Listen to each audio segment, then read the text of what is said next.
Everyone's fun around, and my name is Jordan. We are at game 2 of the WNBA finals. I'm stressing out over this Guardians game. We got the win, and now I have Ohio State to stress out over tonight. Hopefully I can celebrate two things. But game 2, they have the Liberty favored at 7.5 points, so a little over a touchdown here. I find that a little bit surprising with how close that game was. I know the Liberty were up kind of big, and then the Lynx made a really big run to take the lead, and there's a missed free throw there at the end by Breanna Stewart. There's a lot of weird things going on at the end, but still it was a huge run to get them back into the game. Liberty definitely cannot lose this game. You can't go down 0-2 with your backs against the wall with 2 games in Minnesota. So Liberty are going to come out on fire, I feel like, and definitely not hold back whenever they feel like they have a big lead, like they took early on in that game. So I have a few picks for you guys. You'll see images that come up on the screen right there. That's from a data app called Outlier. There's a link in the description to give you a 7-day free trial for Outlier. So just like I said, to get this game started off hot, my first pick is going to be Jonquel Jones over 3.5 first quarter points at -136. I just noticed Fanduel has first quarter points, and this is also on Underdog Fantasy. So the Liberty made a huge effort to get her the ball early on. She is 6'6". She's a mismatch for most teams pretty much. And for context, Napheesa Collier is 6'1". Elena Smith is 6'4", one of the taller people on the team.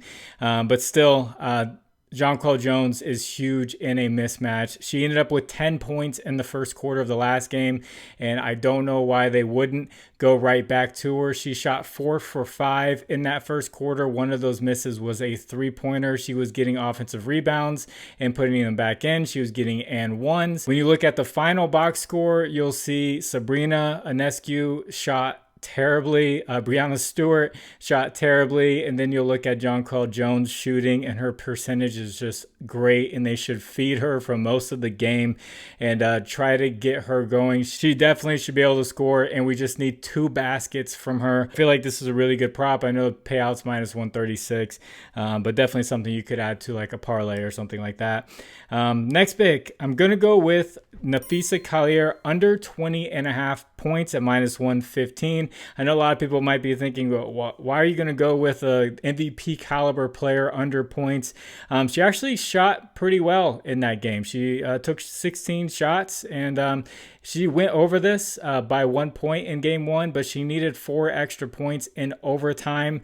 So she was at 17 points in regulation. So this season, she has gone under in 4 out of 5 games in regulation versus the Liberty. In the one game she went over, she got 21 points again. So she is barely going over this line. The New York Liberty have played against A'ja Wilson many times, another MVP caliber player, and they know how to defend her, and they know how to keep her in check.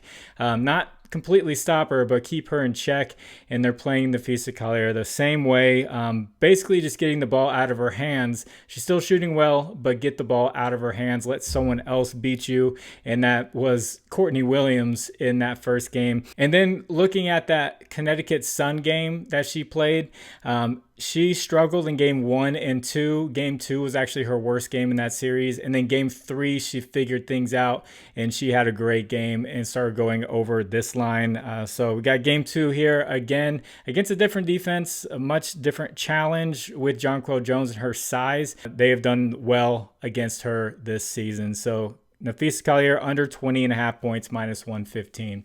So if you guys could, please like the video, and if you haven't, please subscribe to the channel. And if you have a little bit of extra time, could you leave a comment for the algorithm? Just put the number 2 for game 2, and it'll help get this video out there for more people to see. And if you would like to try something other than Prizepicks, if you would like to use those first quarter props, check out Underdog Fantasy, Sleeper, ParlayPlay, and ChalkBoard. Use promo code FINDAROUND11 on any of those. They'll match your first deposit up to $100, and there's links in the description. I'll take you straight there with the promo code. Thank you to anyone who uses those. So this third pick, I was tied between Courtney Williams and Cayla McBride. So Courtney Williams, if you look at her final scoring, it's amazing. She did great, and she's been doing great for the past 5 games, and I would not blame you if you took her for over 12.5 points. I believe is where it's at. She didn't normally do that during the regular season, and she actually wasn't scoring much throughout the game until they got really desperate and made that run. She just wasn't passing the ball, and she just was taking shot after shot after shot, and she scored a ton there near the end and got a few in overtime. So I don't hate the pick for Courtney Williams, but someone that was scoring consistently from the jump and scoring well from the jump was Cayla McBride. So I like Cayla McBride over 16.5 points plus assist at -122. She's gone over in 4 out of 5 games against the Liberty. She had gone over this before overtime had happened.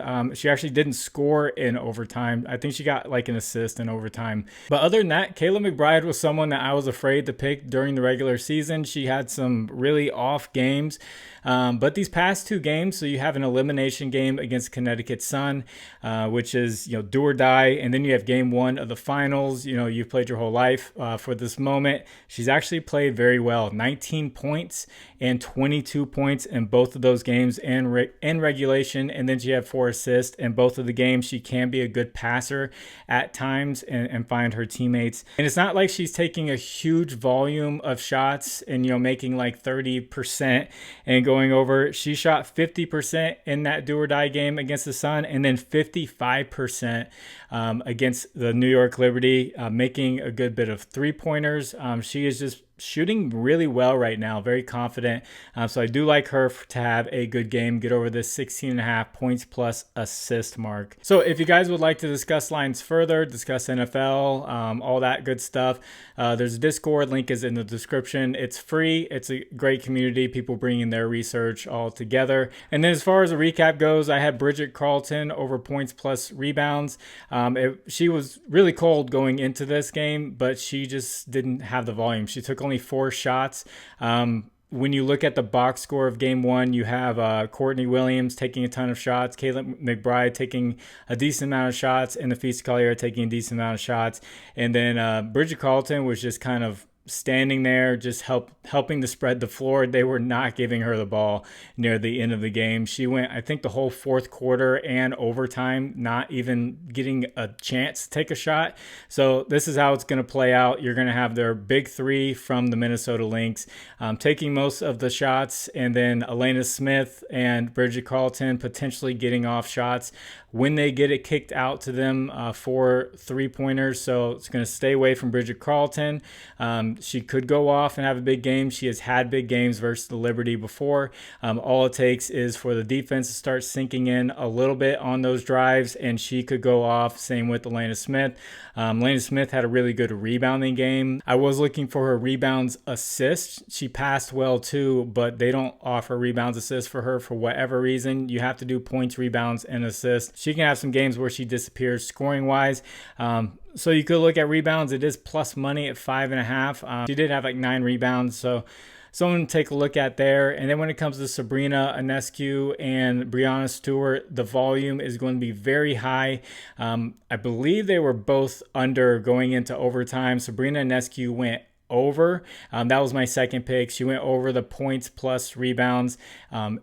In overtime once she got there. So it was 1-for-1 on the day. And Breanna Stewart continues to go under throughout this playoffs. I think she's had 1 good game where she's gone over her points plus assists. I think that's the line most people are going to for the unders.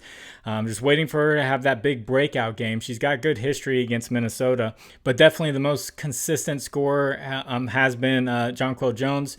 And Phoebit of the Liberty has gained a ton of minutes, and she made 5 3-pointers. She's shot like a super high percentage. I think law of averages, she's going to come back down to earth, but definitely take a look at her points plus rebounds for Phoebit. So that's just a few picks for you guys and some thoughts on the game and what I saw, just kind of talking about that. So going to get this edited and get it out to you before this Ohio State game. God bless you all. I hope you do well. It's Final Round. My name is Jordan. I will catch you on the next one. Bye.